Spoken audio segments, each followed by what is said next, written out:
My name's Jenny, and I live in Kentucky in the United States. I grew up in a preacher's home. I'd never heard, of that happening to anyone else. I do know now that it did happen to others that were in our church. I was 5. It was my parents. Um, they believed that sexual pleasure was a sin. I remember everything from that day. Uh,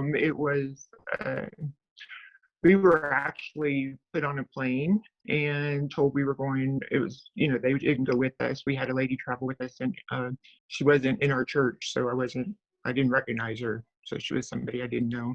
I was taken to a lady's house, and uh, the next day I stayed overnight, and the next day I was taken down to her basement, and Def Jam was performed in her basement. I traveled with my sister, but it was just me that day. We were actually separated. She was taken somewhere else. I was taken down, like I said, in the basement, and I was put on a table down there. There were 4 or 5 women down there, and 1 man. Each person took an arm or a leg and held me down, and the next thing I remember was being cut.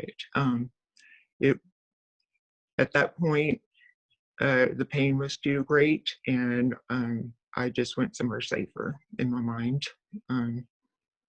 I woke up and remember just seeing blood on the floor with my doll. I had a doll with me. And they had put me on this like beanbag thing and tied my legs together.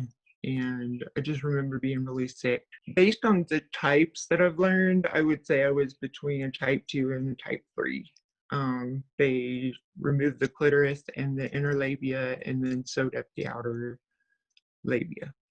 They didn't cut the outer labia, but so I've never had anyone really tell me what type, but and I was there for a while. It took a while for me to heal enough to be able to walk and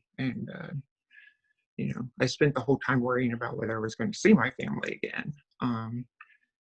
So I'm hearing impaired. So it was kind of a double whammy traumatic thing because I was used to being with my sister and depending on her to be my ears, and I didn't have her to tell me what was going on either. So at least a week, if not more. I feel like felt like forever. We went back home, and the trip home was a lot different than the trip there because we had been really excited about the trip there because it was a surprise and we didn't know where we were going. Going home, we were quiet and confused, and I think all trying to figure out what just happened. So I really believed going home that my parents didn't know what had happened to us. So I was anxious for my sister to be able to tell them.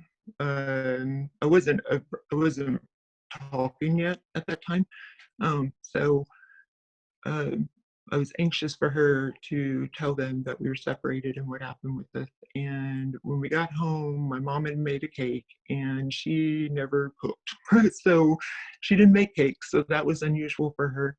And she had made a cake and was celebrating us being obedient to God.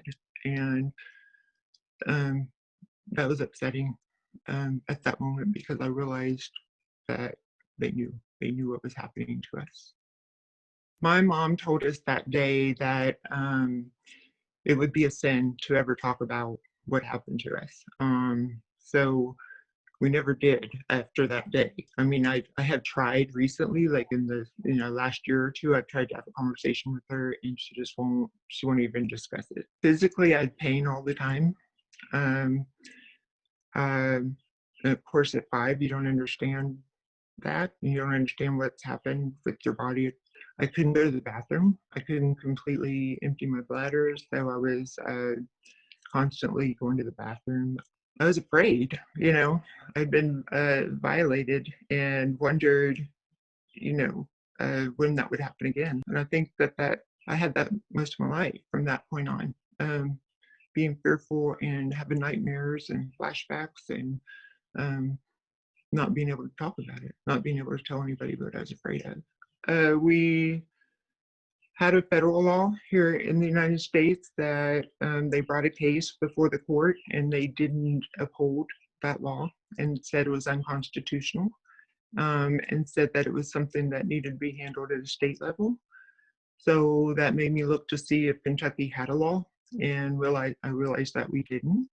So um, that was the first thing that motivated me. And then the second, well, three things. The second thing would be my sister.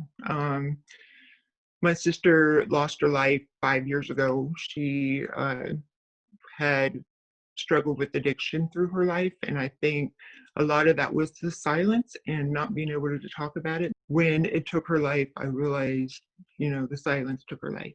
And I didn't want anybody else to lose their life because they couldn't talk about it. And then my daughters. I still have people in my family that believe in this practice, and I didn't feel like they would ever be safe anywhere if there's not a law. They're at the place I was a few years ago that they feel like they can't even say that it happened to them without feeling like they sinned, or they're going to go to hell. I mean, if you have that fear, you're not going to say what's happened to you. I don't have family support in any of this. They would rather me be quiet about the subject. This is not something that they want me to talk about.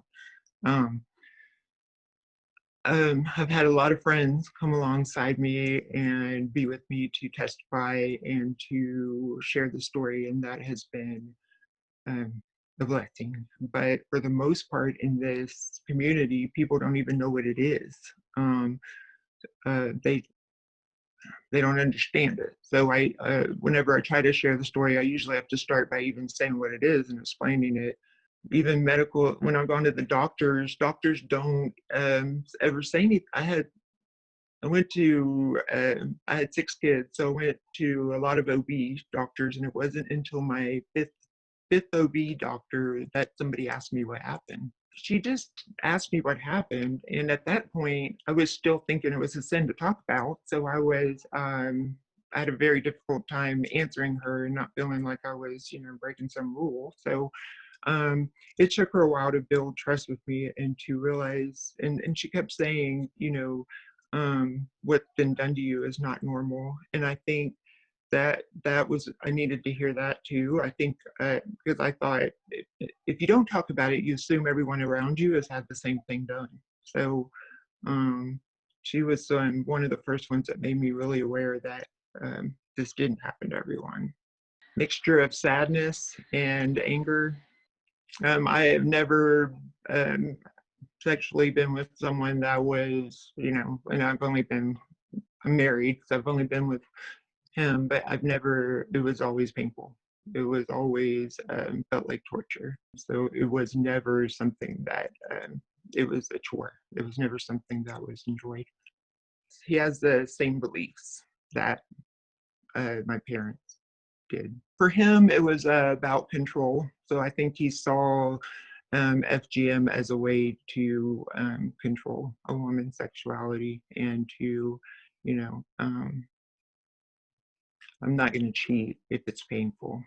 Well, we got the law in our state, so I'm happy about that. That happened in April.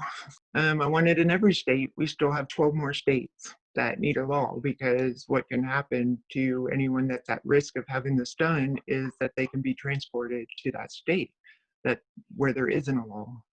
So I don't feel like until there's a law in every state, then a girl's truly going to be safe, that has family members that believe this needs to be done.